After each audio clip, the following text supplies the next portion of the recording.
శర్వ గారు శర్వ గారు hi hi hi hi అండి డార్లింగ్. హాయ్ ఇందాక అదే సంపత్ నంది గారు చెప్పారు, డైరెక్టర్ అభిలాష్ గారు చెప్పారు మీరు పెట్టిన ఎఫర్ట్స్ గురించి. 5 మంత్స్ మీరు పెట్టిన ఎఫర్ట్స్ గురించి సంపత్ నంది గారు, అభిలాష్ గారు చెప్పారు కదా. సో ఈ స్క్రిప్ట్ విన్నప్పుడే ఖచ్చితంగా ఆ హోంవర్క్ చేయాలి, తగ్గాలి అని డిసైడ్ అయిపోయారా అభిలాష్ గారు చెప్పినప్పుడే?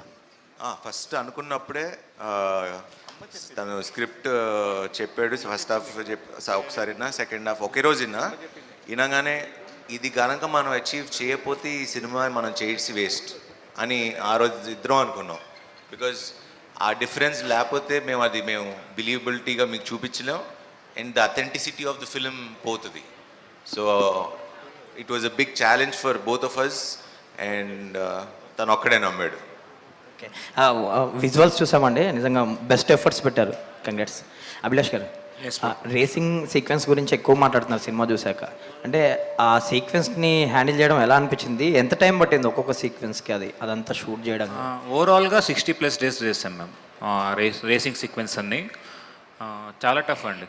నేను మొన్న ఇంటర్వ్యూస్లో కూడా చెప్పా ఒక్కొక్క షాట్ మేము 8 కెమెరాస్ పెట్టి షూట్ చేస్తాం. మీరు చూస్తున్నప్పుడు స్క్రీన్ మీద అందుకే కట్స్ ఎక్కువ ఉంటుంది. మీకు ఆ రేసీ ఫీల్ రాకుంటే విల్ గెట్ బోర్డ్. ఎక్కడైతే మేము సింగిల్ టేక్స్ వాడాము, ఎఫ్పివి కెమెరా కూడా యూజ్ చేస్తాం. అండ్ సిన్స్ సినిమా చూస్తారు కాబట్టి ఆ రెయిన్ సీక్వెన్స్లో రేస్ షూట్ చేస్తున్నప్పుడు it's very tough. And night sequence shoot చేస్తాం. దాంట్లో ఒక చిన్న ఎమోషన్, ఆ ఫైర్ కూడా ఉంటుంది మీకు.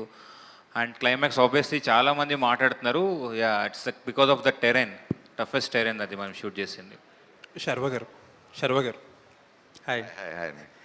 సార్ క్వశ్చన్ ఏం లేదు నాకు యాక్చువల్లీ, బట్ ఒక మాట అయితే చెప్పాలి. ఇందాక మీరు ఒక మాట అన్నారు కదా, it's always good. So sweet, thank you అండి, థ్యాంక్ యూ.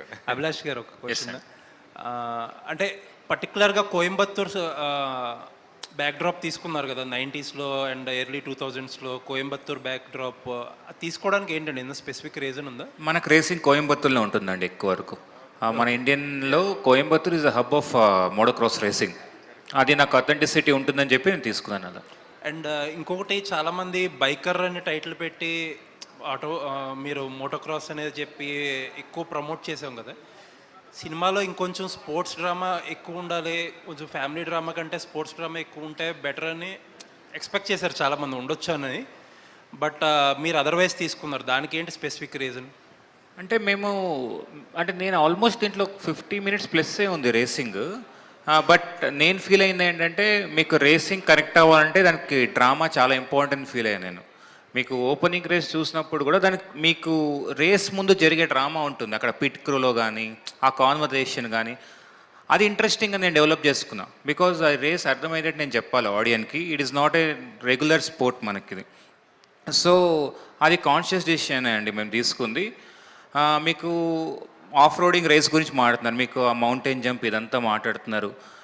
ఇట్స్ మీకు కనెక్ట్ అయ్యారు కాబట్టి ఆ డ్రామా మీకు అనిపించింది, ఏమైనా తక్కువ అనిపించిందా రేసెస్ అంటే? I just want know. కొంచెం స్పోర్ట్స్ డ్రామా ఉంటే బెటర్ ఉండదేమో అంటే. ఓకే, క్లైమాక్స్ కూడా ఆల్మోస్ట్ 25 minutes కూడా ఉంటుంది. అంటే ఐ ఫీల్ సో మీకు ల్యాగ్ లేకుండా మేము చేసాం race. That is more than 25 minutes ఉంది climax, but you're not feeling it. So that is why I like. Nice అండి, ఆల్ ది బెస్ట్. అభిలాష్ గారు, Sharwanand.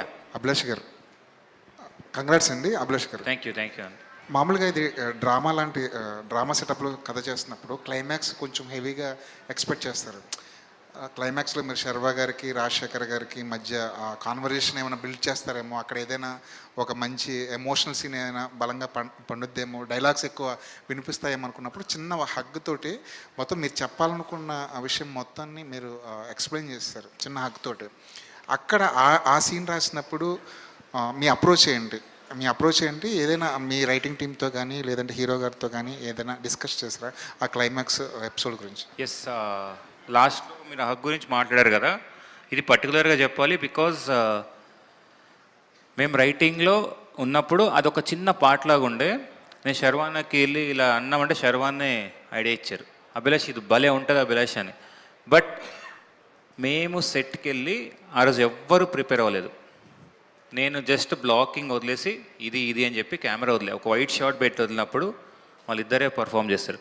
It was very unplanned అండి. అంటే because emotion will come that time. మనం యాక్టర్స్కి వెళ్ళి చెప్పకూడదు ఎక్కువ. Because they have to emote it. I feel మీరు రైటింగ్లో ఉండేది కానీ బట్ ఆన్ సెట్లో అది వేరే లెవెల్కి వెళ్ళింది. నాకు first time throughout film చేసి that was last I think shoot మేము చేసింది అదే లాస్ట్ సీక్వెన్స్.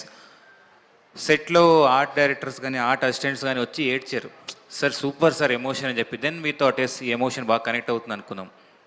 రాజశేఖర్ గారు సార్, రాజశేఖర్ గారు లాంటి ఒక యాక్టరు క్యారెక్టర్ ఆర్టిస్ట్ చేస్తే, ఒక విలన్గా చేస్తే స్క్రీన్ ఎలా ఉంటుందో చూడాలని చెప్పి చాలా కాలం నుంచి మీ ఫ్యాన్స్ కానీ ఇండస్ట్రీ కానీ ఇలాంటి డైరెక్టర్లు కానీ వెయిట్ చేస్తున్నారు.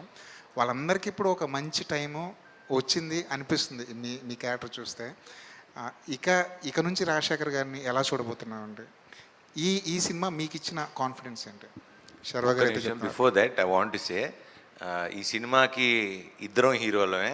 సార్ ఇందాక మీరు మొన్న అంటున్నారు శర్వా సినిమా అని. ఇప్పుడు సినిమా చూసిన వాళ్ళందరూ ఇది రాజశేఖర్ గారి సినిమా, శర్వా సినిమా అని అంటున్నారు. So I think is still hero for all of us. లేదు, ఫస్ట్ మీరే సెలెక్ట్ చేసిన సబ్జెక్ట్ మీరు సెలెక్ట్ చేసి అభి వచ్చి నన్ను క్యాస్ట్ చేయాలని అన్నప్పుడు మీరు ఓకే అని చెప్పడం, ఇదంతా ఇట్స్ ఆల్ గుడ్ సైన్స్. ఈ గుడ్ సైన్స్ వల్లనే నాకు ఇప్పుడు ఇంత హ్యాపీనెస్ అండ్ సక్సెస్ అన్నీ వచ్చింది సార్. అండ్ సో ఇకపైగా నాకు ఇంకా మంచి క్యారెక్టర్స్ వస్తాయి అని అనుకుంటున్నా. అలా వస్తే తప్పకుండా అన్ని క్యారెక్టర్స్లను చేస్తాను, చేయాలనుకుంటున్నా. దాంతోపాటు నా సినిమాలు హీరోగా చేసే సినిమాలు ఉంటుంది, అది చేస్తుంటా. ఐఎమ్ హ్యాపీ ఈ క్యారెక్టర్ చేసిందని. చాలా రోజులు చెప్తూ ఉంటారు అందరూ, ఏంటండి మీరు చేయొచ్చు కదా, విల్లన్గా చేయొచ్చు కదా, క్యారెక్టర్ రోల్స్ చేయొచ్చు కదా అని చెప్తారు. కానీ ఎక్కడ ఈ సబ్జెక్ట్ ఎక్కడ ఎవరు ఇస్తున్నారు మంచి సబ్జెక్ట్? నాకు మంచి సబ్జెక్టు వచ్చింది ఇప్పుడు అభి గారు ఇచ్చారు. సో అది దాన్ని నిజం చేయగలిగాం ఆ క్యారెక్టర్ని. రాజశేఖర్ గారు రాజశేఖర్ గారు చెప్పండి. ఫస్ట్ అభిలాష్ వచ్చి క్యారెక్టర్ చెప్పినప్పుడు, క్యారెక్టర్ చేయాలి అన్నప్పుడు మీ ఫీలింగ్ ఏంటండి? అదే చెయ్యాలా వద్దా అని అనుకున్నాను. కానీ అప్పుడు నాకు వెంటనే నచ్చింది. ఎందుకు నచ్చిందంటే ఒక మంచి సబ్జెక్ట్. సరే మన మంచి క్యారెక్టర్ చేసినా కూడా రేపు సినిమా ఆడకపోతే వేస్ట్ కదా, ఈ సినిమా ఆడుతుందా అంటే సూపర్ సబ్జెక్ట్. సర్వా గారు ఎప్పుడు కొత్త సబ్జెక్టే సెలెక్ట్ చేసుకుంటారు. అలా సెలెక్ట్ చేసుకున్న సబ్జెక్ట్ తప్పకుండా సక్సెస్ అవుతుంది. ఈ సక్సెస్ అయ్యే సబ్జెక్ట్లో మనం చేస్తున్నాము అని అనుకుని నేను చేశాను.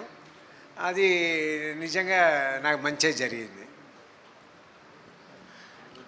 రాజశేఖర్ గారు అంటే మిమ్మల్ని యాంగ్రీ యంగ్ మ్యాన్ అంటారు. ఇప్పుడు వరకు మీరు చేసిన సినిమాలన్నింటిలో పాటలు ఉంటాయి, ఫైట్స్ ఉంటాయి, డైలాగ్స్ ఉంటాయి.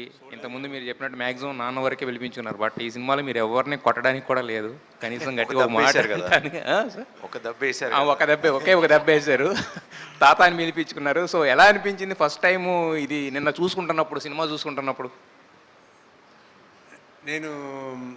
ఫస్ట్ టైం నేను సినిమా చూసేప్పుడు ఎప్పుడు నా మిస్టేక్లే చూస్తుంటాను. సో నిన్ననే నేను సినిమా చూశాను.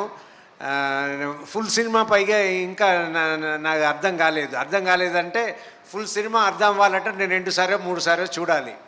సో బట్ ఫుల్లీ నేను ఇంటెన్స్గా ఆక్యుపై అయిపోయాను ఆ సబ్జెక్ట్లో. నేను వెళ్ళింది కొంచెం లేటుగా వెళ్ళాను, వేరే షూటింగ్ నుంచి రావడం లేట్ అయింది, గట్కేసర్లో షూటింగ్. సో నేను ఇంకా చూసిన తర్వాత నేను ఇంకా బెటర్గా మాట్లాడగలుగుతా. బట్ చూసిన వరకు ఆ ఫీల్ చూసిందని అంటే బయట వచ్చిన తర్వాత అందరూ మాట్లాడిన ఆ ఫీల్ ఉంది కదా, ఆహా సబ్జెక్ట్ ఇలా ఉంది, అలా ఉంది, ఇలా మీరు చేశారు, ఇలా బాగా వచ్చింది, సర్వా గారు మీ కాంబినేషన్ సూపర్ ఉంది అన్న ఆ ఫీల్ని చూసినప్పుడు మనం కొట్టాము, సక్సెస్ కొట్టాము అన్న హ్యాపీనెస్ నాకు నిన్న వచ్చింది. And still I'm happy. It's doing better and better. Sharwa ఎప్పుడు ఇట్లా హ్యాపీగా స్మైలింగ్గా ఉండాలి. ఈ బైక్ రేసులు చేసేటప్పుడు డిగ్రీలో ఇంటర్లో తిరిగిన ఆ మెమరబుల్స్ ఏమన్నా గుర్తొచ్చాయా మెమరీస్? ఈ బైకింగ్ అప్పుడా? ఈ బైకింగ్ అప్పుడు కాదు, ఇంటర్ డేస్. నేను ఎప్పుడు చెప్తుంటా కదా, inter days are the best days of our lifes. ఎందుకంటే రేపటి గురించి ఒక ఆలోచన, ఏమవుతుంది లేకపోతే నిన్నేమైంది, ఈరోజు బతకడం కోసమే ఉంటుంది ఇంటర్లో.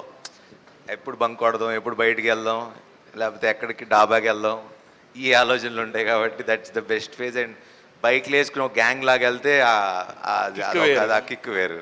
సో యా, దీంట్లో ఇది మోర్ అబౌట్ మోటార్ స్పోర్ట్ కాబట్టి ఆ టెరెయిన్స్లో ఇట్లో నడపడం కొంచెం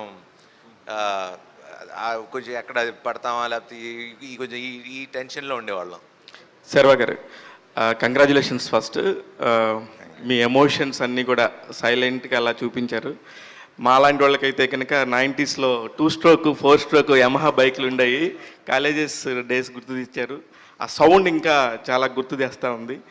బెస్ట్ 5 సీన్స్ చెప్పమంటే నాకైతే చాలా ఒక 5 సీన్స్ ఉన్నాయి. మీకు బెస్ట్ సీన్స్ అంటే ఈ సినిమాలో మీ స్టోరీ రివీల్ కాకుండా ఒక బెస్ట్ 5 సీన్స్ చెప్పండి సార్. అబ్బో, అలా చాలా ఉన్నాయి అసలు అలా చెప్పాలంటే. ఒకటి mountain jump, Yes. Definitely. Yes. అంటే అదే దట్స్ సీక్వెన్స్. ఇంకోటి, నేను ఫస్ట్ టైం మళ్ళీ ఫాదర్ని చూడటానికి వస్తా. అవును. సో డైలాగులు ఉండవు, మాటలు ఉండవు, బట్ కమ్యూనికేట్ అవుతుంది. అంటే మా కథలో అంటే బేసిక్లీ ఇందాక అభి చెప్పినట్టు అసలు ఎట్లా డైరెక్టర్ ఎట్లా కన్సీవ్ చేసాడు ఇది. ఎందుకంటే అక్కడ ఎన్ని డైలాగ్, నువ్వు ఎందుకు వచ్చావు అంటే చాలా రాయొచ్చు, నిజంగా 4 సీన్లు రాయాలి. కరెక్ట్. జస్ట్ అది ఒక చిన్న ఇదితో ఒక బ్రహ్మ వచ్చి నాకు పని ఉందని తీసుకెళ్ళిపోతాడు. So that's one scene I really liked, where I see my father after long. Convincing. ఇంకోటి డెఫినెట్లీ క్లైమాక్స్.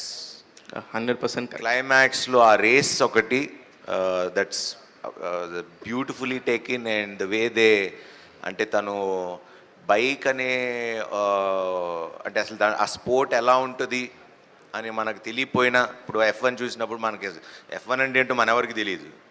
సేమ్ బైకింగ్ అంటే కూడా ఇప్పుడు ఎవరికి తెలియకపోయినా హీ మేడ్ ష్యూర్ అది క్లియర్గా అర్థమయ్యేటట్టు, పూస గుచ్చి అది పూస విప్పి చెప్పినట్టు అంటారు కదా, సో అలా క్లియర్గా అర్థమయ్యేటట్టు చెప్పాడు. So that is one of the thing. And the climax again, son of with నాన్న వచ్చి, నేను అప్పుడు ఆ సీన్ అయితే వచ్చి చూసి ఆయన కూడా వచ్చి చేశారు. అంటే మామూలుగా సీన్ అప్పుడు ఏమనుకున్నాం అంటే, నేను వచ్చి ఇలా డైలాగ్స్ వద్దా అనుకున్నాము, వచ్చి ఇలా చూశారు. ఆయన ఎక్స్ప్రెషన్ చూసి నాకు బ్లాంక్ అయిపోయా. నేను రాజశేఖర్ గారు అయితే కళ్ళమ్మంటే ఆ నీళ్ళు అలా వచ్చేస్తాయి. కాదు, ఆయన చూడంగానే నేను బ్లాంక్ అయిపోయా. ఇప్పుడు ఈయన చేసిన తర్వాత ఇప్పుడు మనం ఏం చేయాలి నాకు అర్థం కాల. సరే సరే సరే ఆయన చేసి ఆయన వెళ్ళిపోతారు కదా, తర్వాత వీళ్ళు రావాలి. వీళ్ళు రావాలి. ఇప్పుడు నేను ఏం ఎక్స్ప్రెషన్ ఇవ్వాలి, ఏమి చేయాలి అంటే వచ్చి అక్కడితో క్లైమాక్స్ యాక్చువల్లీ. దాని తర్వాత అప్పుడు ఐ ఫెల్ట్, అండ్ ఆయన ఎమోషన్ తర్వాత అప్పుడు సన్నగా ఇప్పుడు నా ఫీలింగ్ ఏంటి, నాన్నని గెలిపించా కదా అనే ఎమోషన్ ఏదైతే ఉందో అక్కడ నాకు సరే నువ్వేం చెప్పకు, మనం ఏం మాట్లాడుకు రాని. వీళ్ళు అప్పుడు యాక్చువల్లీ పాపను బాబును తినుగు రావాలి, నువ్వు బాబుని అప్పుడే పంపించుకో, ఫస్ట్ మాళవిక గారిని పంపించండి, తర్వాత మధ్యలో జాయిన్ చేయండి అన్నాం. ప్లానింగ్ లేదు, ఏం లేదు, వచ్చాం జస్ట్ బికాజ్ ఆయన ఇచ్చిన ఎక్స్ప్రెషన్కి అంత. So that is the most memorable scene for me in the whole film. నాకు కూడా సేమ్ మీరు చెప్పిన ఆ 5 సీన్స్లో 4 సీన్స్ చెప్పారు. ఇంకొకటి నాకు బాగా అనిపించింది, అన్వర్ మీకు వచ్చేసి మీకు బ్యాలెన్స్గా మీకు బ్యాకప్గా నించున్నాడు. ఇద్దరే ఛాంపియన్స్ ఉన్నారని చెప్పింది. That is the best scene. That is 200% the best scene for the film, in the entire film. Because usually ఒక హీరో ప్రొటాగనిస్ట్ ఉన్నప్పుడు లేకపోతే అసలు ఈ టైప్ ఆఫ్ ఇది ఎప్పుడూ మనకి కథలో ఎప్పుడూ రాయాల. కరెక్ట్. అంటే ఒక ఛాంపియన్ని ఇంకో ఛాంపియన్ని సపోర్ట్ చేయటం అనేది, అంటే వెనకాల బ్యాక్ బోన్గా నిలబడటం అనేది, సో ఎవరు రాయలా. So that is also one of the best things for the whole script as it's on the script. Biker మొత్తానికి గేమ్ చేంజర్ ఆ సీన్ అనే నేను అనుకుంటున్నాను. 200%. I agree. Yeah. I agree. Abhilash గారు లోజర్తో స్టార్ట్ అయ్యారు, విన్నర్గా ఉన్నారు ఇప్పుడు. So happy. యాక్చువల్లీ ఈ డైలాగ్ షూటింగ్ అప్పుడు గుర్తుందా నీకు? అన్నా అందరు నన్ను లూజర్ డైరెక్టర్ అంటున్నారు, నువ్వు అది లూజర్ డైరెక్టర్ ఏంట్రా బాబు అంటే నాకు ఆ లూజర్ సిరీస్ చాలా ఇష్టం. నాకు కూడా ఇష్టం. కాకపోతే తనకి ఇది పరిచయం చేసేటప్పుడు మన లూజర్ డైరెక్టర్ అని పరిచయం చేస్తాం కదా. సో సౌండింగ్ ఇది మార్చాలన్నా అంటే లేదు, ఇప్పుడు నుంచి బైకర్ డైరెక్టర్ అని అంటారు, నువ్వు మర్చిపో, నువ్వేం అనుకోవసరం లేదని. మీకు అదేనండి, ఇక పాత్ బ్రేకింగ్ సీన్ దాన్ని ఇట్లాంటి వాటిని కొన్ని కన్విన్స్ చేసి చెప్పి శర్వా గారిని లాక్ చేశారేమో అనిపించింది. Congratulations, big congratulations. ఒక వచ్చిన ఈ చిన్న స్పాన్లో ఇంత మంచి సినిమా చేసే అవకాశం చాలా తక్కువ మందికి వస్తుంది. అభిలాష్ గారు, మీరు ఆ బెస్ట్ సీన్ గురించి మీకు చెప్పాలంటే ఏ సీన్కి ఎక్కువ టైం పట్టింది మీకు? రేసింగ్ గురించి వదిలేయండి. సీన్సా ఇంత మంచి యాక్టర్స్ ఉన్నప్పుడు టైం పట్టదు మాకు ఎక్కువ లైటింగ్కి. I mean because what I feel, ఇప్పుడు మీరు హాలీవుడ్ స్టైల్ కానీ మేకింగ్ అంటున్నారు, నేను బ్యాక్ లైట్ లేని షూట్ చేయాలి. ఓకే, అది మాకు టఫ్ పట్టింది. లైట్ కోసం మేము వెయిట్ చేసేటోళ్ళం. ఓకే, ఆ పర్టికులర్ లైట్లో షూట్ చేయాలని చెప్పి. So that was the tough. But a scene కూడా మేము పెద్ద స్ట్రెయిన్ అయ్యి ఐ డోంట్ థింక్ సో అన్న, ఏమో నాకైతే ఎక్కడ గుర్తులేదు. అయితే మీరు కాదు స్ట్రెయిన్ అయింది, యువరాజ్ గారు అయిన ఉంటారు. దేనికంటే he is the hero of the film. ఎక్కువ స్ట్రెయిన్ అయింది మా వంశన్న, టైం ఎక్కువ పట్టేది కదా. ఎనీవేస్, నారీ నారీ నడుమరారి, బైకర్ వరుసగా హిట్లు కొట్టండి శర్వా గారు. మీరు డైరెక్టర్స్ హీరో. హీరోలు చాలా మంది ఉంటారు కానీ మీరు మాత్రం డైరెక్టర్స్ హీరో. ఆ మోల్డింగ్ చూసినప్పుడు, ఆ షేప్ చూసినప్పుడు వావ్. ఇంకా రాజశేఖర్ గారు బైక్ మీద వెళ్తుంటే మీరు వెనకాల రన్నింగ్ చేసుకునే సీన్ చూసి వావ్, ఇంతకంటే ఈ సినిమాకి ఇంకేం అవసరం లేదు అనిపించింది. All the very best. I will always want to be direct as actors and కొత్త డైరెక్టర్లు ఇలా మంచి కథలు తీసుకురండి, కలిసి చేద్దాం. ఎందుకంటే ప్రజెంట్ మీరే, ఫ్యూచరు మీరే. సో నేను ఎప్పుడు ఇలాంటి వాళ్ళతో పనిచేయడానికి ఎప్పుడు ఫస్ట్ హ్యాపీగా ఫీల్ అవుతాను. మాలవిక గారు, ఫస్ట్ కంగ్రాచ్యులేషన్స్ అండి. ఒక మంచి ఇట్లాంటి ఒక చాలా ఉమెన్కి చాలా స్పెషియస్గా ఉంది దీనిలో. ఒక స్పోర్ట్స్ డ్రామా కూడా ఉన్నప్పటికీ కూడా అభిలాష్ గారు ఉమెన్ని చాలా బాగా తీస్తారు. ఆయన లోజర్ సిరీస్లో కూడా చాలా గొప్పగా చెప్పాడు ఉమెన్ గురించి. మీరు కూడా మీ పాయింట్ ఆఫ్ వ్యూలో చాలా బాగా చేశారు. మీరు ఈ సినిమా చేయడానికి ఫస్ట్ రీజన్ ఏంటండి? ఫస్ట్ రీజన్ అంటే ఇది ఫాదర్ సన్ ఎమోషన్ అనేది ఆయన అభిలాష్ గారు చాలా చాలా బాగా రాస్తారు. జనరల్గా మా ఫాదర్తో, మా పేరెంట్స్తో మాకు ఒక కనెక్ట్ ఉంటుంది. అది చాలా టైప్లో, చాలా ట్రోప్స్లో మనం చూసేసాము ఆల్రెడీ. బట్ ఆయన రాసిన, ఇప్పుడు నా క్యారెక్టర్ ఒక డైలాగ్ చెప్తుంది, విక్కీ వాళ్ళ ఫాదర్కి ఆయన కొడుకు కాదు, రేసర్ అంతే. బట్ నా ఫేవరెట్ సీన్స్ అంటే ఆయన సటిల్గా ఆయన ఆ కొడుకు ఫాదర్ రిలేషన్షిప్ చూపిస్తారు. There are so many moments in the film where ఆయన క్రైమ్ కానీ, suddenly Sharwa will act like a child. ఆయన ఒక సీన్లో వచ్చి వెళ్తూ ఉంటారు. So that's my favourite scene. సడన్గా ఆయన ఒక ఫాదర్ అయినా హీస్ బికమ్ హిస్ సన్. ఆ చిలిపితనం కానీ అంత కనిపిస్తుంది. సో అదేంటి దాట్ ఫాదర్. అంటే ఇంకొకటి చెప్పాలంటే I'm here right now an actor because of my father. Yes. So ఆయన విజన్ ఇది. నేను చిన్నప్పటి నుంచి ఆయన చూసిన, నేను డాన్స్ చేసింది కానీ something about me he thought I should be on screen. And ఆయన పుష్ చేసిన వాళ్ళే నేను ఇక్కడ ఉన్నాను. So I always connected to my father in that way. Abhilash గారు, ఒక డైలాగ్ వల్ల నిజంగా అంటే ఫస్ట్ హాఫ్ అంతా కూడా మీరు బిల్డ్ చేసుకునే టైం పట్టింది actually. Second half I think it's చాలా ఈజీగా రఫ్గా తీసుకెళ్ళిపోయారు, చాలా ఫాస్ట్గా తీసుకెళ్ళిపోయారు. అక్కడ మీరు చెప్పిన ఒకే ఒక్క డైలాగ్ మాత్రం అందరినీ కనెక్ట్ చేసేసింది. ప్రతి కొడుకు యుద్ధం వెనక తండ్రే మొదటి సైనికుడు. ఆ ఒక్క డైలాగ్తో రాజశేఖర్ గారితో చెప్పించింది ఈ సినిమాకి highlight sir. Congratulations once again. Thank you. Abhilash, hi here.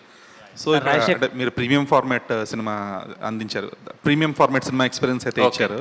అంటే మనకి హైదరాబాద్లో ఏఎంబి, పిసిఎక్స్ అండ్ అల్లు వరకు okay. But other than that what are the other screens you suggest for the audience for proper cinematic experience? అదే అంటున్నా, ఇప్పుడు అదే శర్వంతో మాట్లాడుతుండే నిన్నటి నుంచి అల్లు స్టూడియోస్తో టికెట్స్ కావాలని నన్ను అడుగుతున్నారు. నాకే నేను టికెట్ లేక బయటకు వచ్చాను, నిలబడి చూస్తాను. లైక్ ఐఎమ్ సో గ్లాడ్ మన సినిమా, బికాస్ ఆ ఎక్స్పీరియన్స్ కోసం తీసాము. People are now experiencing it. But మీరు ఎక్కడ చూసినా మల్టీప్లెక్స్లో కానీ సింగిల్ స్క్రీన్స్లో ఏమన్నా పర్టికులర్లీ టెల్ బ్రహ్మరాంబలో కానీ అక్కడంతా people are shouting for that climax sequence అంతా. So people are connecting the sequence. మనకు ఎక్స్పీరియన్స్ కోసం వీ థాట్ అల్లు స్టూడియోస్ బాగుంటుందని, బట్ సర్ప్రైజింగ్లీ మాకు మిగతా థియేటర్స్ దగ్గర నుంచి కూడా చాలా మంచి రెస్పాన్స్ వస్తుంది. So we're glad. Yeah. Okay. Also ఒక సీక్వెన్స్ ఉంది, అంటే I don't know if it is a plan thing or not. Sharwa ఒక షర్ట్ హ్యాంగ్ చేస్తారు, ఆ హ్యాంగర్ మొత్తం ఊడిపోద్ది. Was it a plan thing or no? Okay, no plan. అది బాగా న్యాచురల్గా వచ్చింది. న్యాచురల్గా వచ్చింది. అభిలాష్, అంటే మా నాన్న సూపర్ హీరో తీశారు, ఇందులో కూడా ఫాదర్ సన్ రిలేషన్షిప్, లోజర్లో కూడా ఫాదర్ గురించి బాగా ఎలివేట్ చేశారు. ఈ ఫాదర్ సినిమాలే తీయాలని ఉన్న స్పెసిఫిక్గా, అంటే ఎక్కువ కనెక్టెడ్? ఎస్ అండి. అంటే I thought of dedicating to my father one film, so this is my dedication. Next upcoming ఫిలిమ్స్లో I'm just shifting the genre, but ఒక చిన్న పాయింట్ అయితే ఉంటుంది. ఫాదర్ ఒక ఫ్యామిలీ కదండి, it's like it starts from there కాబట్టి అది ఎక్కడో తెలియని ఒక ఫీలింగ్ ఉంటుంది. బట్ నెక్స్ట్ సినిమాకి I'm just moving on from this genre.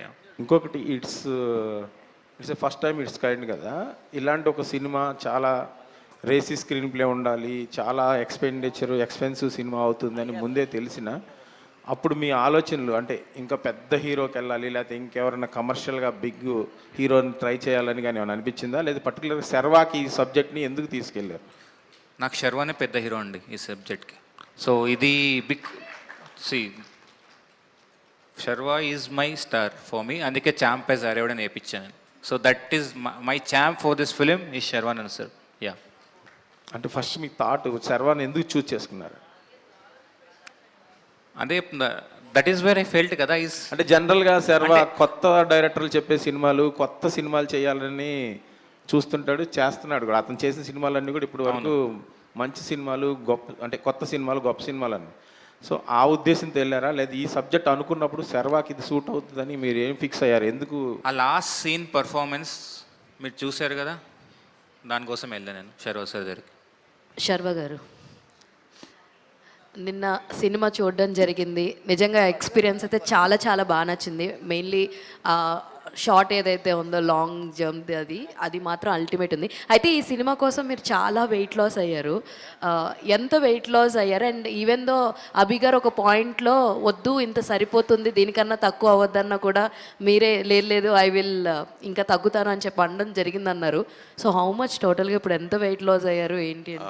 Overall 2 years నుంచి చూసుకుంటే ఐ వాజ్ 92, ఇప్పుడు నేను 70, అంటే ఆల్మోస్ట్ 22 kilos తగ్గినట్టున్నా. సో బట్ అభి అప్పుడు ఆపుతామన్నప్పుడు I think I was maybe 75, 76 ఉన్నానేమో. బట్ ఆ ప్రాసెస్లో because we're okay, but I was ఆ రన్నింగ్, ఆ ప్రాక్టీస్ అయితే ఆపకుండా చేశాను అంతే. You want to still continue ఈ fitness? No, that's become my lifestyle right now. I mean నేను రోజు యోగా వెళ్తా, మళ్ళీ వాకింగ్లో ఇక మన మీడియా మిత్రులు ఆయన రోజు కనపడతారు. అండ్ రాజశేఖర్ గారు, జీవిత మ్యామ్ అయితే రోజు కనపడతారు.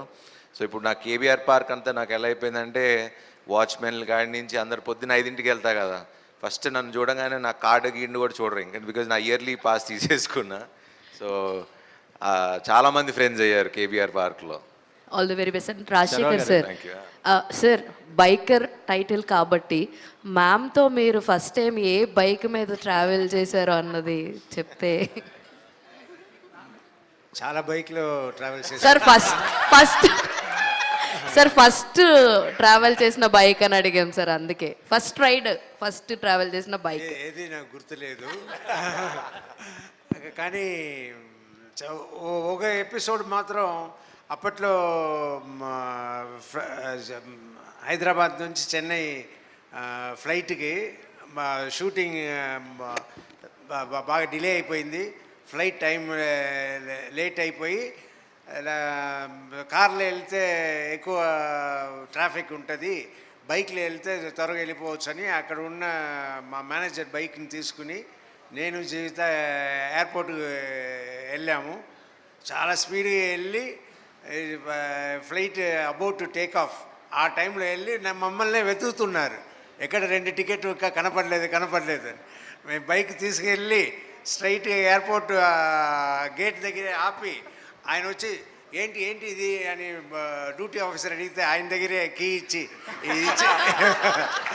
ఇది ఇచ్చేయండి, మా ఫ్లైట్ టైం అయిపోయిందని మేము ఇద్దరు లోపల పరిగెత్తి వెళ్ళాం. సో అలాగే ఇంకో భీమవరం ఎక్కడో ట్రైన్కి వెళ్ళాలి, మేము కార్లో వెళ్తున్నాము, అన్ని ట్రాఫిక్ ఆగి ఉంది. అయ్యో ఇప్పుడు బైక్ ఉంటే బాగుంటుంది అని ఒక అబ్బాయి వచ్చి సార్ మీ పెద్ద ఫ్యాన్ అది ఇది అన్నాడు. సరే థ్యాంక్ యూ రా, నువ్వు ఈ కార్లో రా, నాకు బైక్ ఇవ్వు, మేము ట్రైన్ పట్టుకోవాలి అని ఆ బైక్ తీసుకుని జీవితాన్ని తీసుకుని నేను ఆ ట్రైన్ పట్టేసుకుని వచ్చాను. ఆ కార్లో వచ్చి అబ్బాయి బైక్ తీసుకెళ్ళిపోయాడు.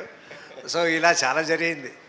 సార్ రాజశేఖర్ కానీ దీంట్లో ఒక్క నిమిషం, ఐ వాంట్ టు సే, కానీ నేను జీవిత మ్యామ్ గురించి కంపల్సరీ చెప్పాలి. I'm always jealous. రాజశేఖర్ గారిని చూసి ఎప్పుడు కుళ్ళుకుంటుంటా. అసలు చిన్న బాబుని చూసుకున్నట్టు ఎంత బాగా చూసుకుంటారంటే అసలు మీరు అక్కడ సెట్లో చూడాలి. అసలు చిన్న బాబుని చూసుకున్నట్టు ఆయనకి ఎప్పుడు ఏం కావాలి ఏంటి, షార్ట్ ముందు కూడా మానిటర్ ముందు కూడా కూర్చుని ఇది అది హెయిర్ వాట్ ఎవర్ మొత్తం అంతా A to Z చూసుకుంటారు. And good to see a couple like you ma'am. Thank you. Abhilash గారు, సార్ అభిలాష్ గారు, last question. So sir first of all congratulations. అంటే సినిమా మొత్తం బాగుంది, బట్ ఒక సీన్ అయితే నాకు చాలా బాగా నచ్చింది. అంటే కులకర్ణి గారికి రాజశేఖర్ గారికి ఒక సీన్ ఉంటుంది, లైక్ రేసింగ్ ఫ్యూచర్ కాదు, నో మీడియా నో క్రౌడ్, క్రికెట్లా కాదంటే రాజశేఖర్ గారు ఒక డైలాగ్ చెప్తారు, 83 ముందు వరకు కూడా కపిల్ దేవ్ చుట్టూ క్రౌడ్ లేదని చెప్పేసి. అంటే అది చాలా బాగా రాసుకున్నారు. బట్ ముఖ్యంగా ఆ పర్టికులర్గా ఆ డైలాగ్ కానీ ఆ సీన్ కానీ రైటాకి ఏమన్నా ఒక ఇన్స్పిరేషన్ కానీ, సో ఏంటి అంటే కొంచెం గట్స్ ఉండాలి అంటే అదే కదా మన క్యారెక్టర్ కూడా. సో క్యారెక్టర్ క్లారిటీ ఉంది కాబట్టి, బికాజ్ మీరు చూస్తే cinema that is wear it starts. మీకు రికగ్నిషన్ రావాలి స్పోర్ట్కి అనేదే కదా క్యారెక్టర్, అది చాలా ఈజీగా వచ్చేసింది. శర్వా గారు, సో బేసిక్గా యాంగ్రీ యంగ్ మ్యాన్ ఆయనతోనే మీరు యాంగ్రీ యంగ్ మ్యాన్ టైటిల్ నీ ఒక్కడదే కాదు అని చెప్పడం కూడా చాలా క్యూట్ అనిపించింది సినిమాలో. సో పర్టికులర్గా ఆ మూమెంట్ గురించి ఏం చెప్తారు? అంటే ఆయన్ని చూసే పెరిగాం కదా, మా అంకుశం అంటే అలాంటి గొప్ప గొప్ప సినిమాలు చేశారు ఆయన. సో ఫస్ట్ ఆఫ్ ఆల్ మగాడు, బోల్డ్, సేతు అలాంటి, ఐ మీన్ నాకు చాలా ఇష్టమైన యాక్టర్. ఐ మీన్ చిన్నప్పటి నుంచి నాకు చాలా ఇష్టం. అండ్ అలాంటిది అంటే కల్లో కూడా ఊహించుకుంటామా మనం, అంటే రాజశేఖర్ గారితో యాక్ట్ చేసి అంటే ఆయన టైటిల్ గురించి ఆయనతో మాట్లాడతాం అనేది, దట్ యాక్చువల్లీ మీరు very good question, because that's a very sweet moment. ఈ యాంగ్ టైటిల్ నీది ఒక్కటే కాదు నాది అని. సో అసలు అలాంటి స్టార్తో మనం చేయగలుగుతామా, చేసామా అంటే dreams do come true. So yeah, it happen. Rajasekhar గారు, మీ మామూలుగా ఈ సినిమా రిలీజ్ అయినంత వరకు మేము మిమ్మల్ని యాంగ్రీ యంగ్ మ్యాన్లా చూసాం. అండ్ సోషల్ మీడియాలో బాగా ఈ గోలీల్ ఫ్యాక్టరీ సంథింగ్ అన్నారు కదా, కానీ ఇది రిలీజ్ అయిన తర్వాత బైక్ ఫ్యాక్టరీగా మారుతుంది పక్క. అదే ఇప్పుడు చూస్తున్న వాళ్ళకి బైక్ ఫ్యాక్టరీలా మారుద్ది అనుకుంటున్నాం. మీరేం దాని మీద ఒపీనియన్? అయినా నా గోలీల ఫ్యాక్టరీని వదలను. One more question. సినిమా అంతా చూసినాక మేం బైక్ డ్రైవ్ చేసినా, బైక్ గుర్తొచ్చినా, మా ఓన్ బైక్ని మేము డ్రైవ్ చేసినా, ఆ రేసింగ్ ట్రాక్, బైక్ చేజింగ్ సీన్సే గుర్తొస్తున్నాయి.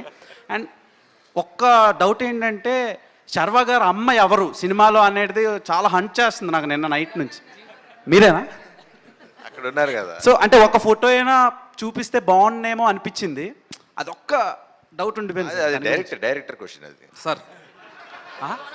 సార్ 17 గురించి కూడా చెప్పాలి సార్ మీరు. 17 బైక్ నెంబర్, ఆ లక్కీ నెంబర్ అంతే, నాకు నేను పెట్టుకున్నాను. అంటే కోహ్లీ లాగా తాలా for the reason. Okay. Malvika గారు,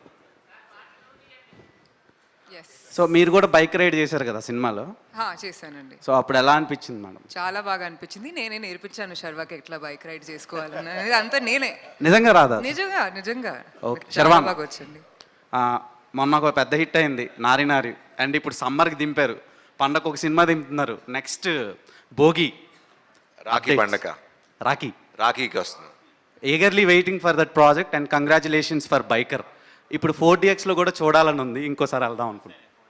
నాకే అసలు టైం కుదట్లా ప్రమోషన్స్ అని చెప్పి నాకే ఇంకా ఆయన చెప్పినట్టు ఒకసారి సరిపోట్లా నాకు వెళ్ళి ఎప్పుడెప్పుడు మళ్ళీ చూద్దామా అండ్ భ్రమరాంబకి వెళ్ళి చూద్దామని ఇంత పెద్ద క్లాస్ థియేటర్ కాకుండా మన మాస్ థియేటర్లో చూద్దామని. అండ్ సినిమాలో మీరు ఒక సినిమాకి వెళ్తారు కదా, భాషా ఫిలింకి, అదే ఒక సినిమాకి వెళ్తారు.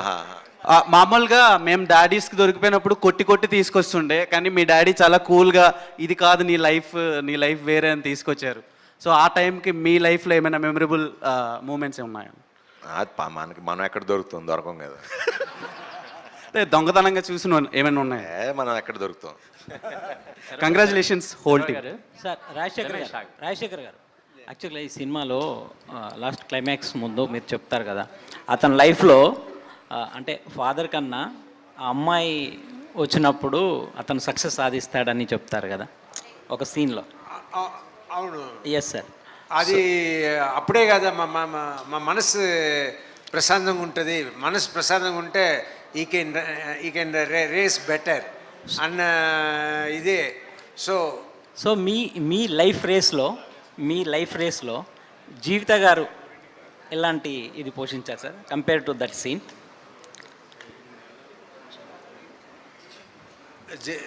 ఈయన చెప్పారు కదా, జీవిత గారు నన్ను స్కూల్కి తీసుకెళ్ళినట్టు షూటింగ్ తీసుకెళ్తుంది, మరి ఇంటికి తీసుకొస్తుంది, అలాగే నేను బతుకుతున్నా అంతే.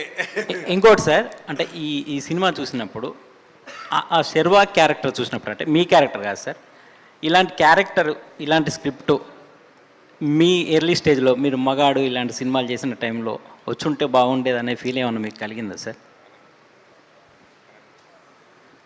అలా ఏం లేదు. బట్ సన్, నాకు 2 డాటర్స్. ఈ సినిమా చేస్తున్నప్పుడు సన్, నా తమ్ముడికి 2 సన్స్. సో వాళ్ళ బిహేవియరు అండ్ మా బిహేవియర్, మా డాడీ టువర్డ్స్ మై డాడీ, ఇదంతా చూస్తూ అబ్బాయిలు అయితే ఇలాగే ఉంటారు, అమ్మాయిలు అయితే మన ఇంటి అమ్మాయిలాగా ఉంటారు అని ఆ లైఫ్లో నేను నేర్చుకుంది ఈ సినిమాలను చూశాను. అబ్బాయిలు కొంచెం ఫాదర్తో ఎలా ఉంటారో ఈ సినిమాలో చూస్తే మీకు తెలుస్తుంది. బట్ అమ్మాయిలు అలా కాదు, చాలా ఇంకా క్లోజ్. మన సినిమాలో ఉంది కదా, ఫాదర్ అంటాడు ఏది, నువ్వు గెలిచావనుకోకు, అందరు నీకన్నా వెనకాల వచ్చారు. సో ఇప్పుడు మా జనరేషన్లో ఉన్న ఫాదర్స్ ఎవరు పొగడరు, ఎప్పుడు వెనకాల నుంచి చెప్తూనే నీకు అంత సీన్ లేదులే, వెనకాల ఇంకా వాళ్ళు చూడు అంటారు. కానీ అంటే జనరేషన్కి మారుతూ ఉంటుంది కదా. So yeah. శర్వ గారు యాక్చువల్గా ఈ సినిమాని, బైకర్ సినిమాని సంక్రాంతికి ముందు అనౌన్స్ చేశారు. తర్వాత బైకర్ ప్లేస్ ఈ సినిమాని ముందు సంక్రాంతికి అనౌన్స్ చేశారు. సంక్రాంతి కాదు, December 6th. ఓకే. దాన్ని మార్చడానికి అంటే మీ conscious decision? Conscious decision. Actually అప్పటికి వర్క్ అయిపోద్ది అనుకున్నాము. మాకు అనుకున్న వర్క్, మేము అనుకున్న అవుట్పుట్ ఏదైతే క్వాలిటీ ఇద్దామో అది రాదనుకున్నాం అని చెప్పి we just pushed it and got that film, అంతే. మాలవిక గారు ఒకటే క్వశ్చన్ లాస్ట్ ఏంటంటే, ఉమెన్ ఎలా ఉంటుందనే పర్స్పెక్టివ్, లవర్ గర్ల్గా ఉన్నప్పుడు మీ యాక్షన్స్ వేరు, మా వైఫ్ అయినాక మీరు పూర్తిగా మారిపోయారు. అది రియల్ లైఫ్లో కూడా మీరు దాన్ని ఎట్లా చూస్తారండి? మామూలుగా ఎలాగ ఉంటుందంటే రియల్ లైఫ్లో కూడా ఇప్పుడు మీరు చూస్తే, అంటే రియల్ లైఫ్లో కూడా ఇప్పుడు నా ఉద్దేశం ఏంటంటే, లవర్ బాయ్గా ఉన్నప్పుడేమో ఏమైనా చేసేయచ్చు, ఎంత ఎవరెస్ట్ అయినా బైక్ మీద అయినా రైడ్ చేయొచ్చు, నువ్వు ఛాంపియన్ చెప్తారు. ఎందుకండి అది వస్తుంది ఆడవాళ్ళకి? అది అంటే చాలా చెప్పాలంటే దాని గురించి. అంటే if you see Ananya's character also, ఆ తర్వాత కూడా తను చాలా సపోర్టివ్గా ఉంటుంది. అండ్ తను క్యారీ చేస్తున్నప్పుడు కూడా రేసే చూస్తుంది, క్లైమాక్స్ చూస్తుంది. బట్ ఆ ప్రీమెచ్యూర్ బేబీ రావడం వల్ల అండ్ అన్వర్ సడన్గా ఫైర్తో వెళ్ళిపోవడం వల్ల నేను సింగిల్ పేరెంట్ పైన రేస్ అయ్యాను, ఆయన క్యారెక్టర్ కూడా అలాగే. సో సడన్గా ఆడవాళ్ళే అంత ఇమోషనల్ లేబర్ తీసుకుంటారండి. మీరందరూ ఎంజాయ్ చేసుకుంటారు, ఆడవాళ్ళు అవన్నీ క్యారీ చేసుకోవాలి. అంత అవుతుంది, లేడీస్ ఇలానే ఉంటారండి. అంతగా అలా కాదండి. ఇదేదో బాగా మీరు లోపల నుంచి వచ్చినట్టు అనిపిస్తుంది. ఇంటికి వెళ్ళండి వీరశివ గారు, ఇంటికి వెళ్ళండి. సో అక్కడ అందరికీ ఉంటుంది. So thank you media for your questions, thank you so much. So we have a cake. So ఆ కేక్ తొందరగా క్విక్గా మీరు స్టేజ్ మీదకి తీసుకొచ్చేస్తే మనం కేక్ కట్ చేసేద్దాం.